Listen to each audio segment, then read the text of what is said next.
Okay, so a couple years ago, I'm about 10, I did a lesson for Ocean Pearl, and I got a lot of really good feedbacks from it. But one of the things that kind of came up a lot was how poorly it was mixed, the audio levels from the guitar to the vocals. And as much as it kind of pains me to redo it 10 years later and lose, thousands of views and mostly positive reviews, it's about time I redo it. So here it is.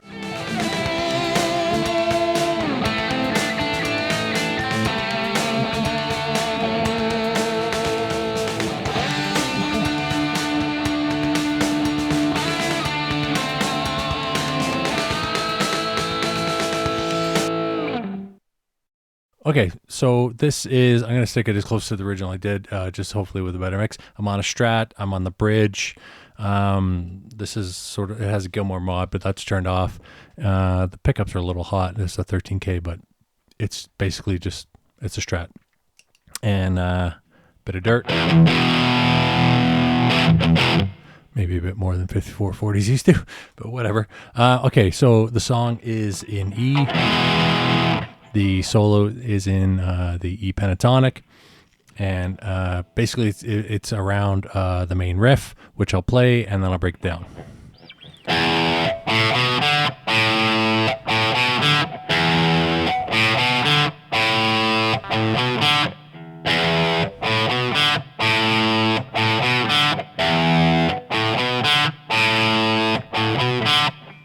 Okay, so that's really what carries the majority of the song.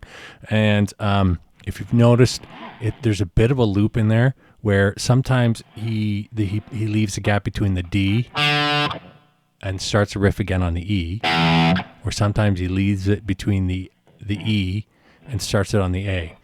So it's if you were to break it down, it's almost like instead of 1 2 3 4 1 2 3 4 to do the entire, it would be 1 2 3 4 5 2 3 4. Right? He doesn't hit that E twice.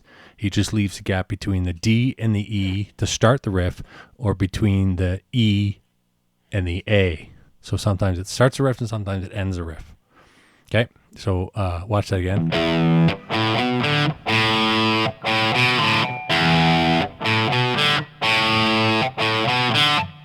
Okay, and what he's doing, he's got the E, he's got the A, he strikes and it's all striking, like he picks all of it, there's no hammer-ons. He strikes the B, strikes the D open, strikes the A, strikes the A again, and then E. So it's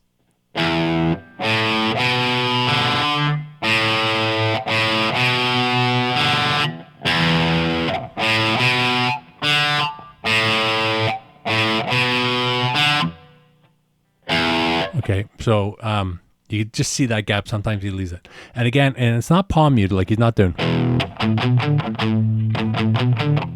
it, but he is killing the notes. So he's not letting them ring out. A couple times in that, when I was showing you, I let them ring out a little bit more. But it's very important that you kill the note so they don't bleed into each other. Okay, so then the turnaround is a G to a B.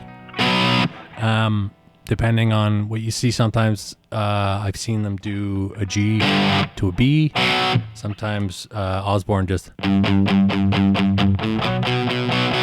it's whatever it is, it's a G to a B. In my head, from at least the studio album, I hear that whoosh, so that,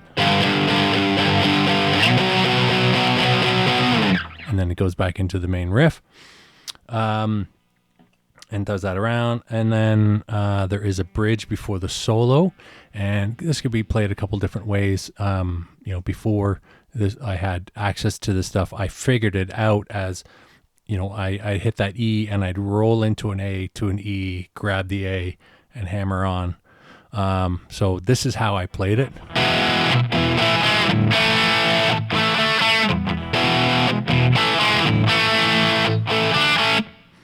I believe what he's actually doing is he holds that E, and he's just adding the pinky on the G string, right? then the A, and then he hits. It's a C sharp to a D, but it's not a D chord. Right? It's more like this little on the second fret of the B, G, and D. It's that little triad there, and he hammers on from the second to the third on the B. Right. And again, killing those notes, not letting them all bleed into each other. Okay. If you watch a video, sometimes when they're on top of the bus, sometimes Phil is doing it down there. But there is one part where he's in like an A position here at the fifth, which you can do. I don't know where he's doing the E. Maybe it's a... Either way, that from the 6 to the 7 on the G is... That's the same note.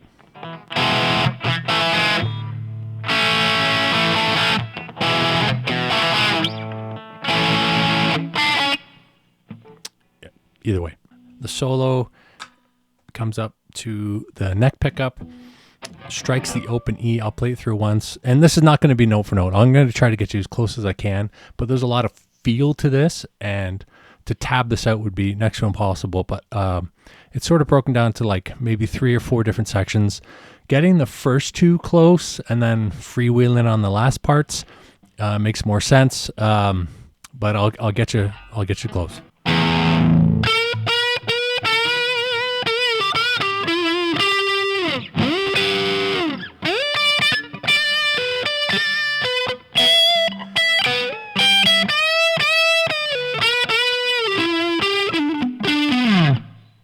So that's the first section, and it's up on at the E pentatonic at the 12th, and he's gonna bend the 14, and it's up. I think he bends it 5 times, but like it's like a rake, and he bends with a vibrato at the top, and then one more bend. Pull off to 12, and then 14 of the D,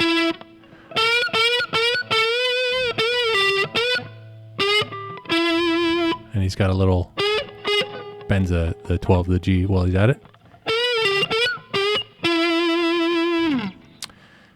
And then he does this little triad on the B, G, and D right at the 12th. It's just a little fill, but it's kind of necessary. And then he slides into the 15 of the B, and he also has the 16 of the G. So, and then the 12 of the E. And then bends the 15 of the E.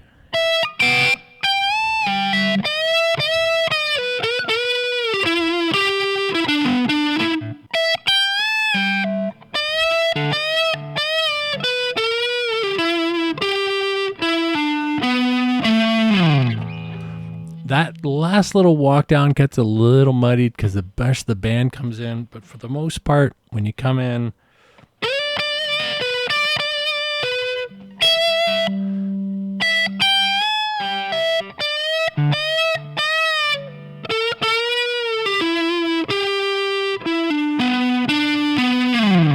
it's just doing that little walk down in the E pentatonic.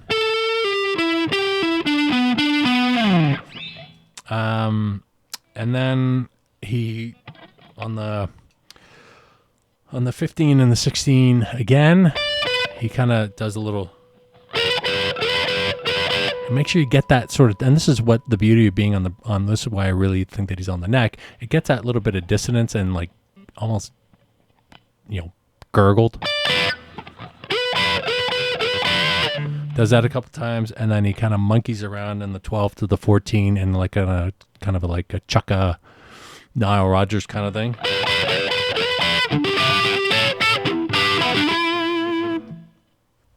Okay.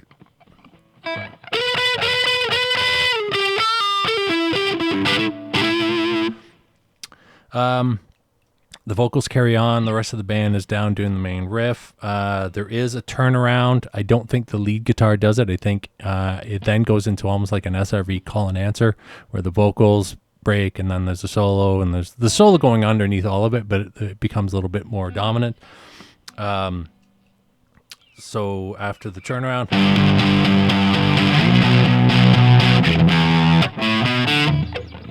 and it's a lot of that sort of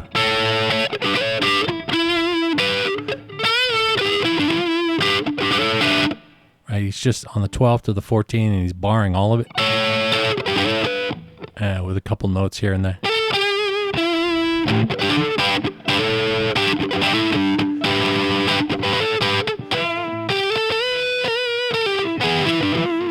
Anyway, so he kind of goes a little ape on that part.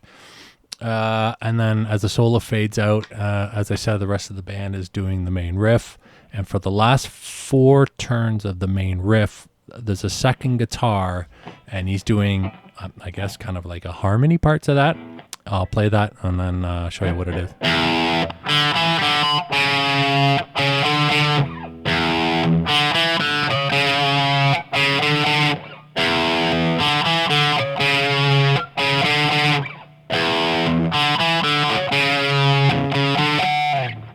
Okay, so it's similar to the opening riff, you're going to strike that open E. But instead of the A, you're going to go straight to that D and strike an E on the second fret. And then immediately hit the 4th on the A. Sorry, so E, D, 2, E, open D, and then that 4th, and then hammer on.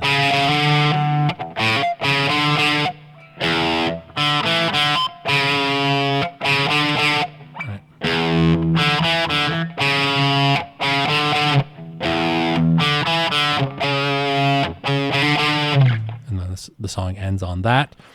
So the main riff and that little 4-time harmony outro, they all end sort of the same.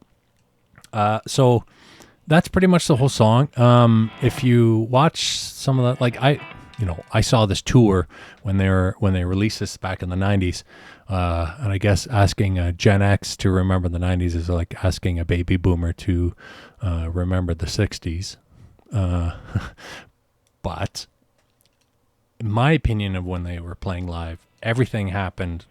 That whole main riff happened down at the nut in the first position. However, the guy that they got touring with him now, he's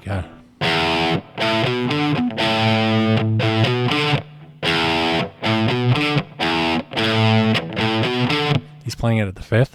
I don't know why he's playing it there. It's a lot easier down there. It's the same notes, the same octave, same key, same everything.